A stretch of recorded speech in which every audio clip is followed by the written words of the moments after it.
प्यारे भाई मैंने परसेंटेज में आपको प्रोडक्ट बेस्ड मेथड टाइप 1 पढ़ाया है और प्रोडक्ट बेस्ड मेथड में मैंने आपको बताया था कि जिस भी सवाल में दो चीजों की गुणा होकर के तीसरी चीज बनती हो, a इंटू बी बराबर सी हो, इसी केस में अगर प्रोडक्ट फिक्स हो जाए, अगर प्रोडक्ट क्या हो जाए मेरे भाई, फिक्स हो जाए, तो याद रखिएगा ए का जो रेशो होगा उसका इनवर्स रेशो बी का होगा, जो ए का अनुपात होगा उसका उल्टा अनुपात किसका होगा, बी का होगा। ये कॉन्सेप्ट हम पढ़ चुके हैं। आइए मेरे प्यारे भाई बस वही कॉन्सेप्ट लगा रहे हैं।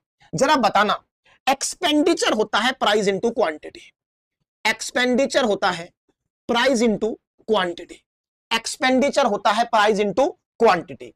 सवाल कह रहा है जी प्राइस को बढ़ाया गया है 45%, 45% का मतलब हो गया बेटा 5% होता है 1/20, 45% 5 का 9 गुना है तो 45% हो गया 9/20। अरे मेरी बात समझ में आ रही है क्या? 5% होता है 1/20, उसका 9 गुना है तो क्या हो गया 9/20। इसको कहते हैं ओरिजिनल प्राइस। इसको क्या कहते हैं मेरे भाई, ओरिजिनल प्राइस। अब आपका कहना है जी आपने प्राइस को बढ़ा दिया, कितना बढ़ा दिया, 9 बढ़ा दिया, 20 पे आपने कितना बढ़ा दिया, 9 बढ़ा दिया, तो प्राइस बढ़ के हो गया, प्राइस बढ़ के हो गया 29, प्राइस बढ़ के क्या हो गया मेरे भाई 29। ये है फाइनल प्राइस। ये क्या है मेरे भाई, ये है फाइनल प्राइस। प्राइस हो गया 20 से 29। अभी सिखा के आया कि जब एक्सपेंडिचर फिक्स होगा तो प्राइस का उल्टा रेशो होगा क्वांटिटी का। प्राइस का उल्टा रेशो किसका होगा मेरे भाई, क्वांटिटी का। तो प्राइस हुआ है 20 से 29, प्राइस हुआ है मेरे प्यारे भाई क्या 20 से 29, तो क्वांटिटी होगी 29 से 20।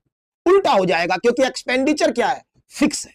बहुत ध्यान से देखना, अगर क्वांटिटी 29 से 20 हुई है तो कितनी कम हुई है मेरे भाई, कितनी कम हुई है, 9। किस पे, 29 पे। किस पे, 29 पे। बहुत ध्यान से सुनना, कैलकुलेशन नहीं करनी, बहुत काम की बात बता रहा हूं, कैलकुलेशन करने की जरूरत नहीं है। मुझे निकालना है 9/29 कितने परसेंट होता है। बेटा ध्यान से देखना, अगर ये 9/27 होता तो 1/3 हो जाता और 1/3 का मतलब 33.33% हो जाता। डिनोमिनेटर बड़ा हो रहा है, डिनोमिनेटर जितना बड़ा होगा आंसर उससे छोटा होगा, आंसर उससे छोटा होगा।